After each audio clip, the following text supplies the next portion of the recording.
Good morning, student. Am I audible? Yes, all of you. Yes, ma'am. Okay, okay.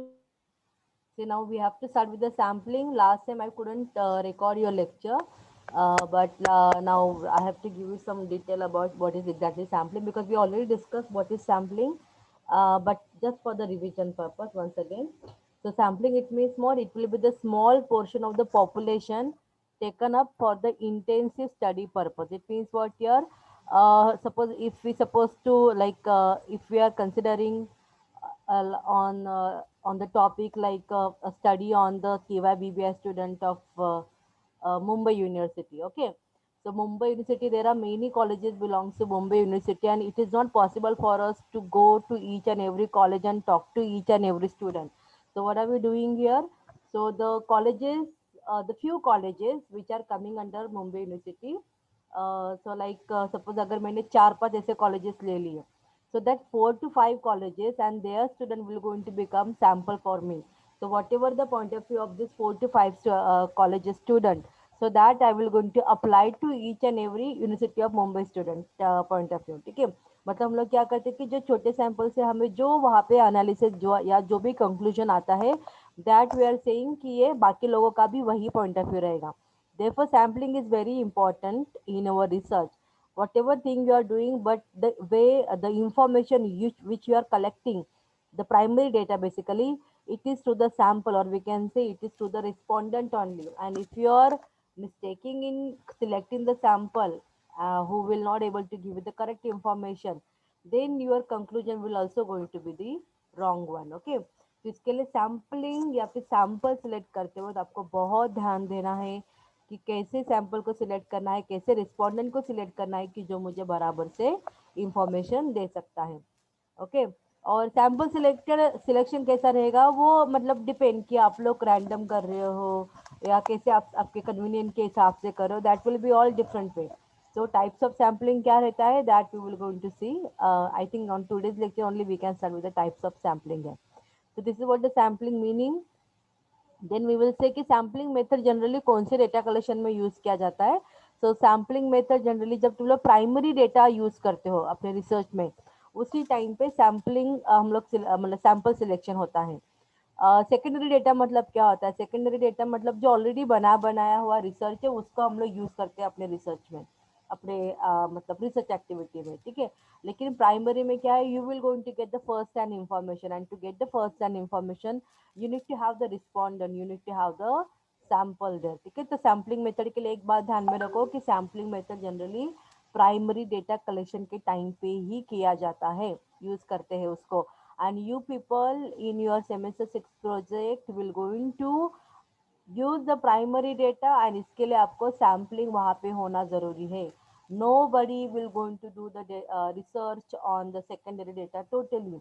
You have to use the half primary data and the half secondary data. तो आपको ये सब step करना ही पड़ेगा, आपको आपके project के लिए सैम्पल सिलेक्ट करना ही पड़ेगा. Then you have to select how much is the sample size, sample survey कौन से एरिया से रहेगा, that everything you should know. ठीक है, तो आपको ये ध्यान में आना चाहिए कि व्हाट इज सैम्पल. कोई मुझे नेक्स्ट टाइम सेमेस्टर 6 में पूछेगा नहीं कि मैम सैम्पल क्या होता है करके. You should understand what I am talking about. Okay, then the companies and research agencies prefer sampling method from the primary data collection only. Yes, sampling method सबसे बराबर रिजल्ट देता है और उससे हमें डिसीजन लेने में हेल्प होता है कि like what is the current situation and what will going to what we supposed to do for the future period. And therefore when any one of them are doing the survey on the marketing activity, तो उनको customer से ही बात करना पड़ता है, and therefore the sampling is the most important technique for them which will going to give them the correct information. Okay, so ये हो गया अपना सैम्पलिंग के बारे में. Now we will going to see what are the features of sample, और we can say the sampling. Sampling के feature क्या रहते हैं? तो सबको पता है कि sampling is a small representative of the whole. जैसे if I have to say कि मुझे नारायण गुरु के टीवाई बीबीएस स्टूडेंट के स्टडीज के बारे में जानना है कि वो लोग का पढ़ाई कैसे होता है, तो अभी टोटल 32 स्टूडेंट से बात करने के लिए मेरे पास टाइम नहीं है. So what I am going to do here, ये जो 32 स्टूडेंट का जो 3 ग्रुप बनाया गया है, वो 3 ग्रुप के ग्रुप लीडर से ही मैं बात करूंगी, कि मैं ग्रुप लीडर से ही इंफॉर्मेशन ले लूंगी कि how they are studying. Because each group leader knows about remaining all 9 student, ठीक है। तो इसके लिए वहाँ पे मुझे वो हेल्प होगा। तो मेरे लिए यहाँ पे स्मॉल, मेरे लिए सैंपल कौन रहेंगे, the sample will be the 3 group leader, okay.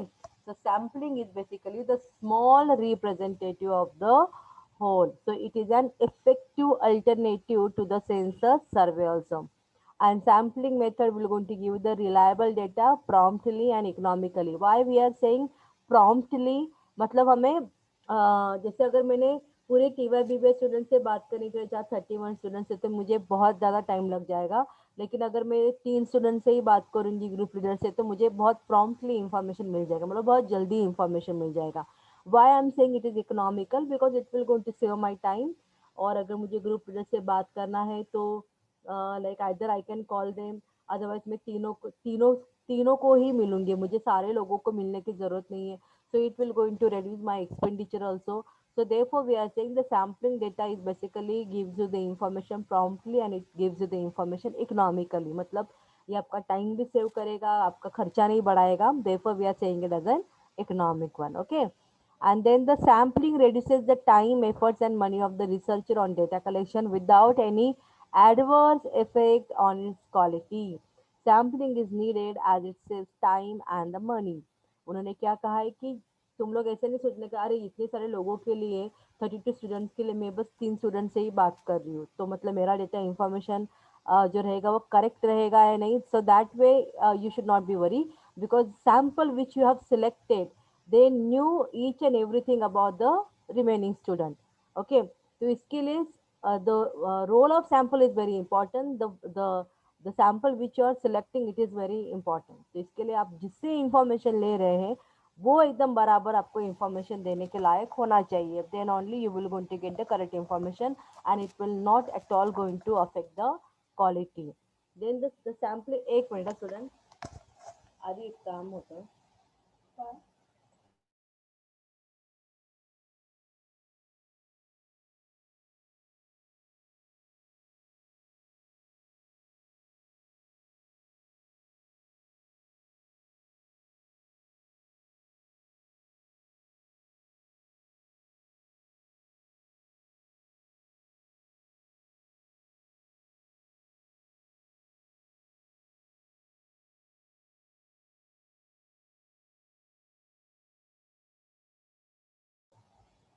Okay, सो कहाँ पे थे हम लोग? हम्म, हाँ, features of sample and sampling, okay. तो ये हो गया कि ये अपना टाइम बचाता है, पैसा बचाता है। Then again we don't need to took a lot of efforts to collect the information because with the very few people we are able to get the information. ये हो गया second feature. Third is the sampling technique is based on the assumption that the random selection of sample from the universe do possesses the same features and the characteristic as that of the universe।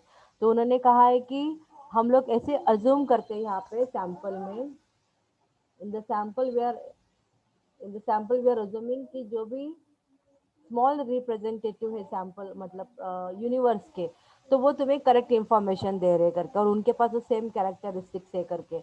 जैसे for example अगर मैंने topic लिया the impact of mobile phone on the student studies, okay. तो student studies में मेरा category है कि मैं बीबीआई के स्टूडेंट को सिलेक्ट कर रही हूँ और वो भी टीवाई के स्टूडेंट को ही सिलेक्ट कर रही हूँ, ये मेरा कैटेगरी रहेगा। तो मैं क्या करूँगी वहाँ पे, मुझे मैंने वहाँ पे स्पेसिफाई नहीं किया है कि नारायण गुरु के ही स्टूडेंट है या नहीं, मतलब but I am specifying there I am taking only Mumbai university student. तो मैं नारायण गुरु से 3 स्टूडेंट को सिलेक्ट करूंगी, मैं स्वामी से कुछ स्टूडेंट को सिलेक्ट करूंगी, मैं भावना ट्रस्ट से कुछ स्टूडेंट को सिलेक्ट करूंगी, अम्बेडकर कॉलेज से कुछ स्टूडेंट को सिलेक्ट करूंगी। सो दिस में चेंबूर एरिया का मैंने मुंबई यूनिवर्सिटी के स्टूडेंट्स को कवर अप कर लिया और मैं ऐसा अज्यूम करूंगी that whatever information I'm getting from the Narayan Guru 3 student or the other colleges few student, so they are all the representatives। जैसे अगर मैंने 3 स्टूडेंट सिलेक्ट किए नारायण गुरु के, तो वो 3 स्टूडेंट मुझे नारायण गुरु के स्टूडेंट के बारे में बताएंगे, मतलब मैं ऐसा अज्यूम करूंगी कि whatever is there 3 students point of view, वो ही point of view Narayan Guru के बाकी स्टूडेंट्स का भी रहेगा।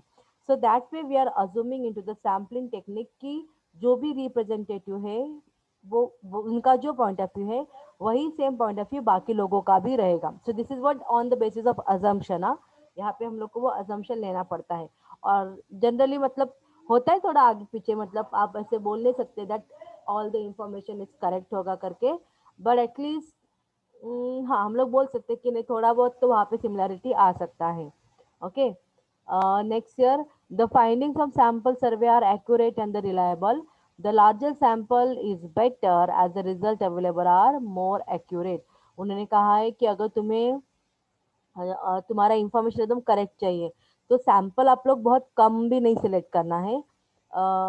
आप जितना ज़्यादा सैंपल सिलेक्ट करोगे उतना ज़्यादा आपका रिजल्ट एक्यूरेट रहेगा. So that way they are telling you. Okay. So sampling is used in data collection as well as for different purpose in our daily life. So it is not like only for the data collection we are choosing it, but even sampling we are selecting it for the different purpose in our life. ठीक है.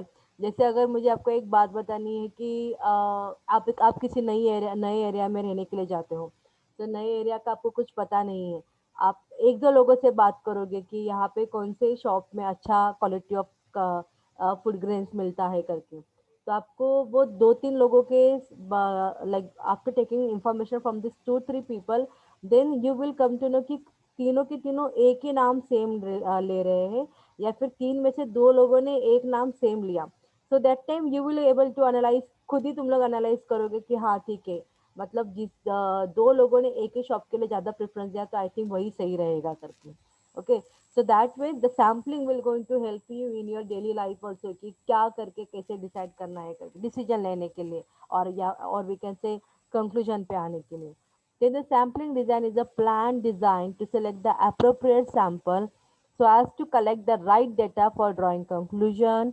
A researcher has to select sample design which is reliable and also appropriate for his research project, or we can say for the study. ठीक है. तो sampling design बहुत important रहता है. आपको appropriate sample को सिलेक्ट करना है to get the right data and to come with the right conclusion. तो मतलब यहाँ पे सैम्पलिंग डिजाइन मतलब एग्जैक्टली क्या होना चाहिए, बराबर वाले सैंपल को सिलेक्ट करो.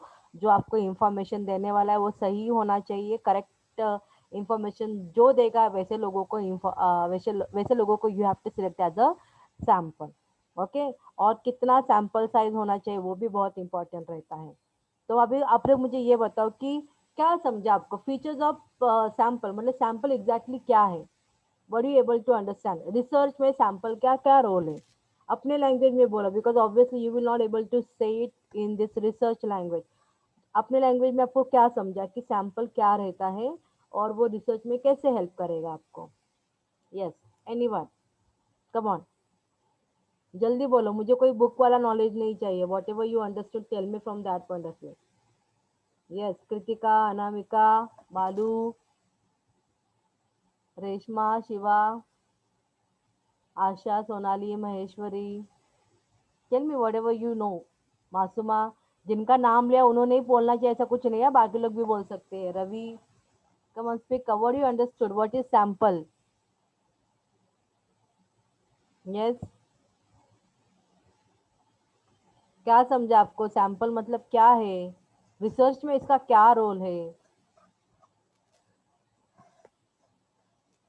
Yes. Keep your camera on student, keep your camera on. चलो जल्दी से. Keep the camera on. Let me see whether you are sitting, listening और स्लीपिंग और what you are doing exactly. Yes. Keep your camera on, all of you. Yes, every one of you have to keep your camera on. See, nobody is doing that. तुम लोग को lecture नहीं सुनना है क्या. Keep the camera on. Only Asha have kept the camera on. बाकी लोग किधर है. Yes. Keep the camera on, all of you. Okay, Shraddha. Who else is there? Reshma, Masuma, बालू का तो कैमरा पूरा ब्लैक है. ये नाटक कर रहा है, मतलब कुछ भी वहां पे दिखा रहा है. Yes. Next one Anamika, Kritika, Ramesh. Yes. Shiva, Priya, Ravi. Keep your camera on.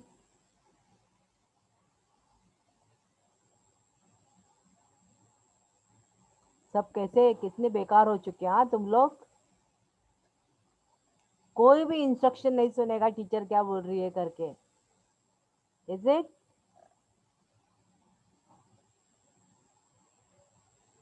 Okay, Priya, Ravi, Ramesh ने क्यों नहीं ऑन रखा है? अनामिका एंड कृतिका.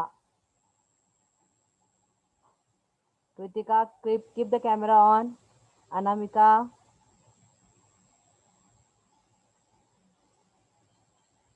ओके, चलो one by one tell me यर. अपने लैंग्वेज में बोलो, जो आपको समझा उसके बारे में बोलो. What do mean by the sample? आपको क्या समझा? सैंपल मतलब क्या है? यस. सैंपल के थ्रू आपको रिसर्च में क्या मिलेगा? ये बताओ मुझे, सैंपल के थ्रू रिसर्च में क्या मिलेगा? Data ma'am. हाँ, डेटा मिलेगा, इंफॉर्मेशन मिलेगा. ठीक है. तो ये उसको मैं क्यों डेटा, मतलब उसको ही मैं क्यों सैंपल करके कह रही हूँ? डेटा तो मुझे बहुत सारे लोगों से मिलता है ना, लेकिन मैं जिससे ले रही हूँ उसको मैं सैंपल करके ऐसा क्यों बोल रही हूँ? क्या मीनिंग है वो सैंपल का, कि मैं उसको सैंपल क्यों कह रही हूँ रिसर्च के लैंग्वेज में? मेरा क्या अजम्पशन है, वो जो आदमी मुझे इंफॉर्मेशन दे रहा है उसको मैं सैंपल कह रही हूँ. तो मुझे, मैं क्या अज्यूम कर रही हूँ उसके लिए एज अ रिसर्चर? मैं क्या अज्यूम कर रही हूँ उसके लिए कि ये मेरे लिए जैसे ये अकेले से मैं इंफॉर्मेशन ले रही हूँ, लेकिन ये अकेला पर्सन बाकी लोग क्या सोचते हैं उस पॉइंट ऑफ व्यू से मुझे आंसर दे रहा है. मतलब वो जो भी मुझे बताने वाला है, मैं ये अज्यूम करूंगी कि बाकी लोग भी वैसे ही सोचते हैं करके. Are you getting me? समझ में आ रहा है सैंपल Yes. मतलब क्या है ना? Yes, ma'am. मतलब Yes मैम. इसको इसी वर्ड के लिए, यही अजम्पशन के लिए we are calling him as a sample. Okay, कि मतलब जो इंफॉर्मेशन मुझे वो एक से मिल रहा है वो मैं समझूंगी कि बाकी लोग भी वही सोचते हैं. जैसे मैंने आपको लास्ट टाइम एग्जांपल दिया था कि शैम्पू के बारे में. एक शैम्पू का स्मॉल सैचे, जैसे 1 या 2 रुपए का हम लोग लेते हैं वो छोटा सा पैकेट. ठीक है. तो वो 2 रुपए के पैकेट से वी कम टू नो कि ये शैम्पू का पूरा बॉटल अगर मैं खरीदने वाली हूँ तो मुझे क्या क्वालिटी ऑफ शैम्पू का प्रोडक्ट मिलने वाला है करके. So with this small sample, I will come to know about the big quantity. Are you getting me? जैसे घर पे मम्मी जाती है राशन के शॉप में, वहां से गेहूं लेके आती है और उसको कंपेयर करते हैं कि 31 kg वाला कैसे क्वालिटी का है, एंड देन 40 kg वाला, 40 रुपीज वाला कैसे क्वालिटी का है करके. तो वो सैंपल लेके आना मतलब there they will going to come, वो कुछ पूरा का पूरा गोनी तो नहीं उठा के लेके आते हैं ना, उसमें से 4-5 ऐसे दाने लेके आएंगे और वो उसको उसके बेसिस के ऊपर वो कंपेयर करेंगे. तो व्हाट इज दैट, दिस 3-4 जो रहते हैं अपना, मतलब जो ग्रेन्स है, उसके अकॉर्डिंग वो अज्यूम लेंगे कि चलो मुझे 10 किलो लेना चाहिए या नहीं लेना चाहिए करके. तो therefore we are calling it as a sample, कि छोटे क्वांटिटी से हमें पता लगता है कि when we are going for a big quantity, और when we are assuming like what will be the other people will going to say, उनका पॉइंट ऑफ व्यू सेम रहेगा. Are you getting the differences here कि क्यों उसको sample कहा गया? समझ में आ रहा है ना रिसर्च में क्यों उसको सैंपल कहा जाता है? Term is Yes. क्लियर और नॉट? कॉन्सेप्ट क्लियर हुआ? Yes ma'am. हाँ, बस मेन कॉन्सेप्ट क्लियर होना चाहिए आपको. कोई जरूरी नहीं है आपको एग्जैक्ट मीनिंग आने की, बट एटलीस्ट आपका कॉन्सेप्ट क्लियर होना चाहिए कि सैंपल क्या, because this all words you will going to use in your research project. तो ये सारे सारे कॉन्सेप्ट, सारे टर्म्स आप लोग यूज करने वाले, आपको इसका मीनिंग पता होना चाहिए. Okay. Now next I am talking about the sample size. Sample size मतलब मैं कितने लोगों से अभी इंफॉर्मेशन लेने वाली हूँ ऐसे. Okay, so we are talking about that point of view. So size of sample refers to the number of items to be selected from the universe to constitute a sample. The decision on sample size needs to be made before selecting the method of sampling. This is a major decision before a researcher. Researcher के लिए सबसे important decision क्या होता है कि सबसे पहले तो वो ये प्लान करता है कि मुझे कैसे लोग चाहिए करके. ओके. कि जब मैं इंफॉर्मेशन कलेक्ट करने के लिए जाऊंगा तो मुझे किस टाइप के लोगों से बात करनी है. लेकिन वो तो डिसाइड हो गया, फिर उसके बाद में सबसे इम्पोर्टेंट डिसीजन क्या होता है कि मुझे ऐसे कितने लोगों से ये इंफॉर्मेशन लेनी चाहिए. अगर मैं जस्ट चेंबूर एरिया ले रहा हूँ तो चेंबूर एरिया में तो कितना सारा पॉपुलेशन है, तो वो पॉपुलेशन के अकॉर्डिंग मुझे मेरे लिए कितने सैंपल होने चाहिए. पूरे चेंबूर एरिया के लिए you can not take 1 or 2 people, और you can not take only 10 people. कि 10 लोगों का ही जो पॉइंट ऑफ व्यू है वो आप पूरे चेंबूर एरिया के लोगों के पॉइंट ऑफ व्यू के लिए लगाओगे, so that will not be the correct sample size. Okay, तो इसके लिए sample size also plays very important role कि कितने लोगों से बात करनी चाहिए, and that will be depend upon the population of whatever topic have decided, उससे रिलेटेड कितना पॉपुलेशन रहेगा, उसके according that decision should be taken here. Okay, see, the size of the sample should neither be excessively large nor too small also. It should be fair or the optimum. The smaller the sample size, the higher are likely errors in generalizing to the population. मतलब जितना तुम लोग कम sample select करोगे, sample size कम रखोगे, उतना तुम्हें मतलब reliable information नहीं मिलेगा. Okay, a very large sample size makes data collection difficult, time consuming and costly. और तुम लोग अगर बहुत ज़्यादा भी वहाँ पे ये सैम्पल साइज सिलेक्ट करोगे तो और प्रॉब्लमेटिक होता है, because you will get difficulty to collect the information and all. तो इसके लिए आपको ऑप्टिमम सैम्पल साइज सिलेक्ट करना चाहिए to get the reliability and the flexibility. Okay, so while deciding the sample size, the researcher must determine the desired precision and also an acceptable confidence level for the estimate. If the size of the population is large, the sample size should be proportionately large. The size of the population must be kept in mind while deciding the sample size. जैसे अगर वहां पे देखो उन्होंने बोला है कि अगर आपको वहां पे सैंपल साइज सिलेक्ट करना है, आपको पॉपुलेशन पता है कि कितना पॉपुलेशन है, तो पॉपुलेशन के अकॉर्डिंग मुझे कैसा वहां पे रेशियो डिसाइड करना चाहिए. तो उन्होंने क्या कहा है, you should at least go with the 20% of that population. मतलब जैसे कि 32 स्टूडेंट, 30 स्टूडेंट सपोज, 30 स्टूडेंट अपने TYBBI के, तो मुझे पूरा TYBBI का वहाँ पे बराबर से पॉइंट ऑफ व्यू TYBBI को रिप्रेजेंट करने के लिए मुझे सैंपल अगर सिलेक्ट करने, तो मेरे लिए सैंपल साइज कितना होना चाहिए, इट शुड बी 6 स्टूडेंट. मुझे 6 स्टूडेंट से इंफॉर्मेशन लेना चाहिए. तो उन्होंने क्या कहा कि जो भी पॉपुलेशन है उसका आपको 20% तक का सैंपल लेना चाहिए.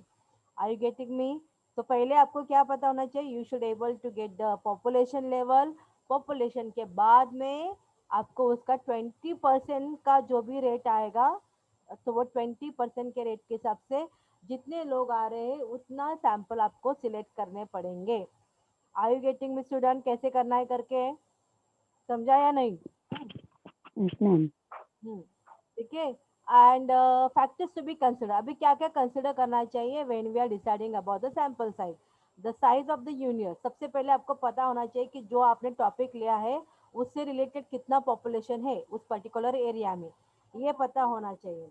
उसके बाद में है रिसोर्सेस अवेलेबल, मतलब जो रिसोर्सेस अवेलेबल है वो कैसे, अगर वो ज़्यादा है तो आपको ज़्यादा सैंपल साइज वहाँ पे सिलेक्ट करना चाहिए. precision desired, मतलब greater the degree of accuracy precision desired, the larger should be the sample size. अगर आपको लगता है कि नहीं मेरा एकदम बराबर से इंफॉर्मेशन मुझे आना चाहिए, तो आप 20% से भी ज़्यादा लोग ले सकते हो. ठीक है. Then homogeneity heterogeneity of the universe. If the universe is of homogeneous unit, a small size sample may be adequate to serve the purpose. However, a large sample may be required if the universe consists of heterogeneous unit. ठीक है. तो उन्होंने क्या कहा है कि अगर हम ऐसी कोई चीज़ों से ले रहे कि जहाँ पे हमें होमोजीनियस यूनिट से बात हो रही, मतलब देखो जब हम लोग किसी लोगों से इंफॉर्मेशन लेते हैं तो हर एक लोगों का पॉइंट ऑफ व्यू अलग अलग रहता है. तो जो ह्यूमन बींग्स है they are basically coming into the heterogeneous factor. ठीक है. तो हेट्रोजीनियस फैक्टर अगर रहते हैं तो उस टाइम पे हमें थोड़ा सैंपल साइज ज़्यादा लेना पड़ता है. लेकिन अगर होमोजीनियस फैक्टर है तो उस टाइम पे हम लोग सैंपल कम भी लेंगे तो भी हमें करेक्ट इन्फॉर्मेशन ही मिलेगा. तो आप लोग बोलेंगे लेकिन मैम फिर रिसर्च में हम लोग ये कैसे करेंगे, तो रिसर्च में कैसे करेंगे, जैसे for example if I am talking about the homogeneous factor, तो होमोजीनियस फैक्टर मतलब जो भी सैंपल है आपके वो एक ही एरिया में रह रहे हैं, और इनका उनका जो हेड ऑफ द फैमिली है वो वो सारे एक ही कंपनी में काम करते हैं, उनका इनकम भी एक ही है, उनके जो बच्चे हैं वो भी एक मतलब हर एक को सेम बच्चे, मतलब जैसे कि लाइक 2 बच्चे हैं, हर एक के पास दो दो बच्चे रहेंगे. सो that way there will be the homogeneity. अगर आप ऐसे लोगों से बात करेंगे और वहाँ पे कम सैंपल सिलेक्ट करेंगे तो चलेगा. लेकिन हेट्रोजीनियस फैक्टर में क्या होता है कि कोई रिच है, थोड़ा अच्छा कमा रहा है, कोई इतना अच्छा कमा नहीं रहा है, किसी के पास घर है, किसी के पास घर नहीं है, किसी का सैलरी अच्छा लेकिन घर पे उसके ऊपर डिपेंडेंट लोग बहुत ज़्यादा है. So that will be coming into your heterogeneous factor. And when we are going through this kind of a heterogeneous factor, so to come with the correct decision, we need to have the larger sample size. Okay. ये उन्होंने कहा है कि homogeneity रहेगा तो कम sample size भी चल जाएगा, हेट्रोजेनियस रहेगा तो हमें ज़्यादा सैंपल साइज को सिलेक्ट करना पड़ता है. Then the nature of the study. In the case of intensive and the continuous study, a small size sample may be suitable. But in the case of study which is not likely to be repeated and is also extensive in nature, a large size sample is necessary. मतलब उन्होंने कहा है कि ऐसा कोई study है कि जो आप कंटिन्यूअसली करते आ रहे हो. कंटिन्यूअसली करके आना मतलब किसी ने ऑलरेडी उसके ऊपर रिसर्च किया हुआ है and once again you are doing research on that on the same area, then it's okay to have the small sample size. लेकिन first time on this topic, if somebody is doing the research, तो उसके लिए आपके पास कुछ भी continuous research वाला कुछ भी डिटेलिंग नहीं है. So first time you will going to have this information, and when this kind of a topic we are selecting, for that we need to have the larger sample size here. Okay. And then the methods of sampling used. If the sample selected is a simple random sample, it may need a bigger sample size. However, a small sample may be better convenient in a properly drawn stratified sampling plan. अगर आप लोग randomly select कर रहे हो, हाँ चलो ये नहीं तो ये सही, ये नहीं तो वो सही, अगर आप वैसा वाला सिलेक्ट कर रहे हो ना तो आपको ज़्यादा सैंपल साइज लेना पड़ेगा. लेकिन आप पूरा सैंपल के बारे में स्टडी करके एक एक को सिलेक्ट कर रहे हो, नहीं मुझे यही चाहिए, नहीं मुझे इससे ही बात करनी चाहिए. So that way if you are selecting someone, तो आप तभी कम सैंपल भी लोगे तो भी चलेगा. जब बोलेगी लेकिन मैम ऐसा क्यों, स्टडी करने के बाद क्यों? बिकॉज स्टडी करने के बाद मतलब वहाँ पे आप लोग होमोजीनियस फैक्टर को ढूंढ पाते हो. लेकिन बाकी जगह पे क्या रहेगा, you don't know their background. आप जो रास्ते में आ रहे हैं आप सबसे बात कर रहे हो, तो आपको पता नहीं ना कि वो होमोजेनियस है या हेट्रोजेनियस में आ जाएंगे करके. तो if you are doing in that way, so at that time you need to have the larger sample. लेकिन आप पूरे रिस्पोंडेंट के बारे में स्टडी करने के बाद आप सिलेक्ट करते हो कि मुझे किससे बात करना है, तो उस टाइम पे अगर आप कम सैंपल से भी काम चलाओगे तो भी चलता है. You will going to get the correct information है. So this is what the method of sampling we should decide when we are talking about the sample size है. Is this clear to you student? अभी आप लोग मुझे फटाफट बताओ कि sample size हमेशा कैसे होना चाहिए, लार्ज होना चाहिए, स्मॉल होना चाहिए, या फिर अप्रोप्रिएट होना चाहिए. What do you all say? appropriate. हाँ, अप्रोप्रिएट. अगर मेरे पास बहुत जितना भी रिस्पोंडेंट का डेटा है मेरे पास, और मुझे उसमें से कुछ लोगों को सिलेक्ट करना है इंफॉर्मेशन के लिए, तो मैं कितने परसेंटेज के लोगों को सिलेक्ट कर सकती हूँ? 20%. 20. मैं 20% लोगों से सिलेक्ट कर सकती हूँ. ठीक है. अभी अगर सैंपल में सारे फैक्टर्स होमोजीनियस है, तो कम सैंपल चलेंगे या ज़्यादा सैंपल ही चाहिए उस टाइम पे भी? Come. हाँ, कम सैंपल रहेंगे तो चलेंगे. लेकिन अगर सारे फैक्टर्स हेट्रोजीनियस है तो मुझे क्या करना पड़ेगा सैंपल साइज के लिए? ज़्यादा. ज़्यादा लेना पड़ेगा. Very good. ठीक है. अगर मैं मेथड्स ऑफ सैम्पलिंग मतलब सैम्पलिंग सिलेक्ट करने का जो मेरा स्ट्रैटेजी है, उसमें मैं रास्ते में आते हुए जो भी लोग मिलेगा सबसे मैं बात करूँ, so that is simple random, तो उस टाइम पे मेरा सैंपल साइज ज़्यादा होगा या कम होगा? ज़्यादा होना चाहिए. लेकिन मैं अगर सारे रिस्पोंडेंट को स्टडी करने के बाद में सिलेक्ट करती हूँ, तो अगर वो सैंपल साइज कैसे होना चाहिए, मतलब कम भी रहेगा तो चलेगा या ज़्यादा ही होना चाहिए? Satisfied. हाँ, स्ट्रैटिफाई में कम भी रहेगा तो भी चलेगा. Okay. So this is all with the thing. और अगर आपको लगता है कि नहीं मेरा एकदम बराबर से ही रिजल्ट आना चाहिए, मेरा कंक्लूजन एकदम करेक्ट आना चाहिए, तो उस टाइम पे आप लार्जर सैंपल साइज सिलेक्ट करोगे या स्मॉलर सैंपल साइज सिलेक्ट करोगे?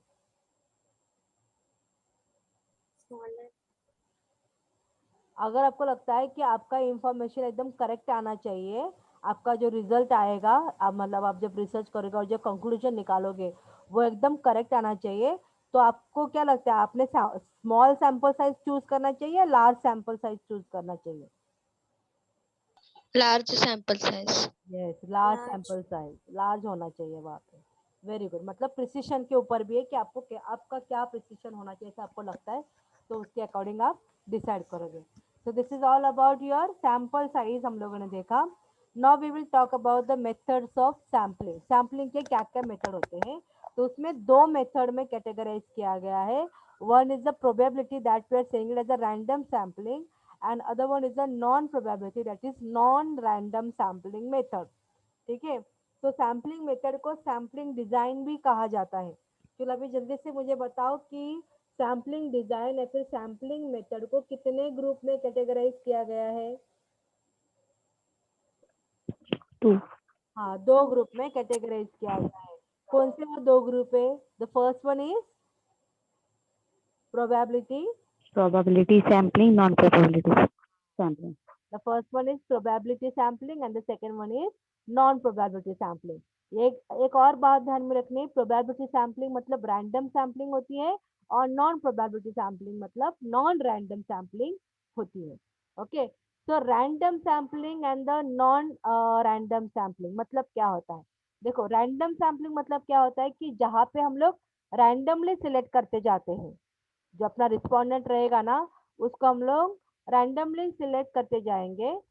मतलब हर एक को वहाँ पे चांस मिलता रहेगा, लेकिन नॉन प्रोबेबिलिटी में हम लोग उसको नॉन रैंडमली सिलेक्ट करते जाएंगे। अभी हम लोग देखते हैं कि प्रोबेबिलिटी सैम्पलिंग मेथड एग्जैक्टली क्या है, उसका इन शॉर्ट देखते हैं हम लोग। In the probability sampling method, the sample units are selected at random. This means the selection is haphazard or arbitrary. Every member in the universe has equal chance of being selected as a representative. The fact that any item can be selected is known. The selection of the sampling item is impartial and independent of the person making the study. There is no scope for any biased selection of sample units in the probability sampling method। मतलब यहाँ पे क्या होता है कि आप study नहीं करोगे, आपका जो सैंपल रहेगा ना, उसके बारे में आप स्टडी नहीं करोगे। आपको जो मिलेगा आप उससे बात करते जाओगे, आप उससे इंफॉर्मेशन लेते जाओगे। तो वहाँ पे कोई बायसनेस नहीं रहेगा कि नहीं मुझे इससे ही बात करनी चाहिए, मुझे उससे ही बात करनी चाहिए। So that kind of a biasness of the researcher will not going to be here. Here, whoever you will going to get as a respondent or as a sample, you will going to talk to them. Okay, so it means what here? Here that everybody, every member will going to get the chance to be selected as a sample or to be selected as a representative। ठीक है, जैसे मैंने आपको बोला कि TY BBA student के बारे में मुझे स्टडी करना है, तो उस टाइम पे मैं क्या करूंगी, टीवाई बीबीए स्टूडेंट के बारे में स्टडी करना है तो मैं टीवाई बीबीए के क्लास में जाऊंगी, और वहां पे मुझे जो सामने आ रहा है मैं उससे बात कर रही हूँ। तो वहां पे मेरा कुछ बायसनेस नहीं रहेगा कि मुझे इससे ही बात करनी है, मुझे उससे ही बात करनी है। तो मैं वैसे स्टडी नहीं कर रही हूँ तुम्हारे बारे में, और मुझे ये भी पता नहीं कि तुम लोग रेगुलर हो या नहीं हो करके। ठीक है, बस मैं आ रही हूँ, अच्छा you are belong to TY BBA student, okay चलो आ जाओ, मुझे कुछ इन्फॉर्मेशन लेनी करके। So that way we will going to select the respondent here. Okay, तो यहाँ पे हर एक यूनिवर्स को चांस मिलता है here. The main thing is that the researcher would not be bias on certain thing on the respondent. Okay, so probability sampling is based on the theory of probability. It is also known as the random sampling. It provides a non-zero chance of selection for each element of population. Probability sampling gives representative sample, and naturally the findings of the sample can be used for drawing the conclusion about the population। मतलब ये natural sample है आपके लिए, आप उसके बारे में कोई स्टडी नहीं कर रहे हो, जो आपको वो बता रहे हैं आप उसको अज्यूम करें कि वो करेक्ट बता रहा है करके। So you really don't know what is the errors and all. तो यहाँ पे ये जो प्रोबेबिलिटी सैम्पलिंग है ना, यहाँ पे बहुत ज़्यादा चांसेस हो सकते हैं कि शायद आपका जो रिजल्ट रहेगा वो एकदम परफेक्ट ना हो। ठीक है, ये उन्होंने कहा है, बिकॉज आपने जो रिस्पॉन्डेंट सिलेक्ट किए हैं, जो सैंपल सिलेक्ट किए हैं, you don't know anything about them, but you know only one fact कि okay they are belong to this मतलब whatever specified people I want, he is also belong to that specified one। but उसको कितना वो regular है, कितना वो उसके अंदर इन्वॉल्व है, उसका लेवल ऑफ इन्वॉल्वमेंट आपको नहीं पता है। तो इसके लिए आपको नहीं पता कि उसको जो भी बता रहा है वो करेक्ट बता रहा है या नहीं बता रहा है, वो कितना जेन्यून है करके। So that way you will not able to find out into the probability method. तो इसके लिए प्रोबेबिलिटी में there are chances like you may going to get lots of error. Okay. So probability sampling method include random, stratified, cluster sampling. Such methods are used extensively in marketing research. Marketing research में generally ये methods को use किया जाता है and this method provide unbiased information. Why we are saying the unbiased information? Because यहाँ पे हम लोगों ने जो decide किया उसके according हम लोग किसी से information नहीं ले रहे. जो हमें मिल रहा है हम लोग उससे information ले रहे हैं. The probability sample method are objectively designed. However, these methods are time consuming and also costly for use also. Okay, यहाँ पे थोड़ा सा difficulty होता है. Then the non-probability sampling method. Mm, non-probability I will going to say it later on. But till that time you just give me the attendance. नहीं लेकिन attendance में बाद में लूँगी मुझे भी उतना open करने के लिए भी time नहीं है. चलो मैं तब तक तुम लोग को बता देती हूँ what is non-probability. In short करके बता देती हूँ. देखो नॉन प्रोबेबिलिटी में क्या होता है कि sample units are selected in a non random manner. मतलब क्या कि सिलेक्शन वहाँ पे पर्पसिव रहता है. जैसे मैंने वहाँ पे कहा कि ऑलरेडी रिसर्चर जो रहेगा ना वो खुद स्टडी करेगा कि ये सैंपल कैसा है वो सैंपल कैसा है, ये मुझे अच्छा इंफॉर्मेशन दे सकता है क्या, वो मुझे कैसा इंफॉर्मेशन दे सकता है. So that way he will going to study on the sample और उसकी कन्वीनियंस के अकॉर्डिंग उसके जजमेंट के according he will going to ask the information. तो यहाँ पे क्या होता है मुझे बताओ पहले कि हर एक का चांस है क्या वहाँ पे सिलेक्ट होने का, क्या आपको लगता है? जैसे सैम्पलिंग मेथड में there are chances like everybody will going to get the chance to be as a sample. But what about in the non probability, यहाँ पे चांसेस रहेगा क्या वैसा? क्या लगता है आप लोगों को? नहीं रहेगा. क्यों नहीं रहेगा? बिकॉज यहाँ पे रिसर्चर जो रहेगा वो पहले स्टडी करेगा और उसके कन्वीनियंस के अकॉर्डिंग या फिर उसके जजमेंट के अकॉर्डिंग वो डिसाइड करेगा कि मैं किससे बात करूं करके. आप समझ रहे हो? जैसे अगर मुझे आप लोगों ने अगर सर्वे किया कि टीचर्स का फाइनेंशियल अवेयरनेस कैसा है करके, मतलब उनका बैंकिंग हैबिट कैसा है, ये अगर आपने स्टडी करना चाहा तो आप लोग क्या करोगे? जो आपको आपके लिए कन्वीनियंट टीचर से आप उनसे ही बात करोगे. तो वहाँ पे आपने नॉन प्रोबेबिलिटी यूज किया तो ये आपके कन्वीनियंट के अकॉर्डिंग गया. तो यहाँ पे हर एक टीचर से इंफॉर्मेशन लेने का चांसेस है क्या? जल्दी बोलो. लेस देन 1 मिनट है. No, ma'am. नहीं रहेगा. Okay. So this is what the non probability here. Okay, now less than 1 minute is showing here. Who will? Neha is there. Yes, Neha. Neha is not there. Okay, Reshma is there.